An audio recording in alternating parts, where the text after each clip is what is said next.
So I got a question from a viewer. What is the pulling capacity of the PTV? Well, I don't know yet, but we do have something to test that. A couple years ago, I came up with this hydraulic cylinder load testing cell. It's pretty simple. It's a 1-inch diameter cylinder, and we have a pressure gauge attached. So this side of the cylinder is actually filled with oil. When we try to compress that oil, it is going to display a pressure reading on that gauge that we can then use a correction factor to determine what the actual pull is in pounds. Let's take a quick look at our test setup here. So we have one immovable object. We have a span set here. We have it bolted just to one side of the cylinder. The other side of the cylinder is connected to the back of the PTV.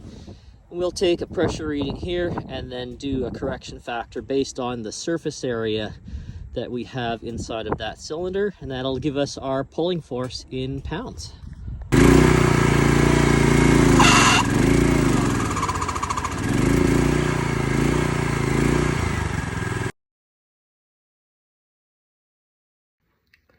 All right, we're back in the garage. We managed to get a reading off of that cylinder. It was right around 750 PSI, so I'm just gonna say we'll just go straight with 750.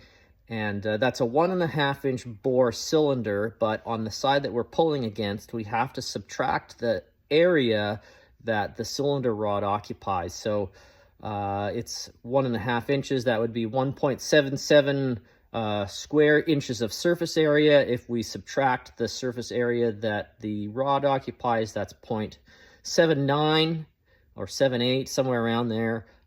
Overall, we get right around 0.98 square inches of surface area. So if we multiply 750 pounds per square inch times that 0.98, it's like 735. So I'm going to say we're right between the 750 pounds of pulling capacity, which is actually pretty darn impressive for that unit.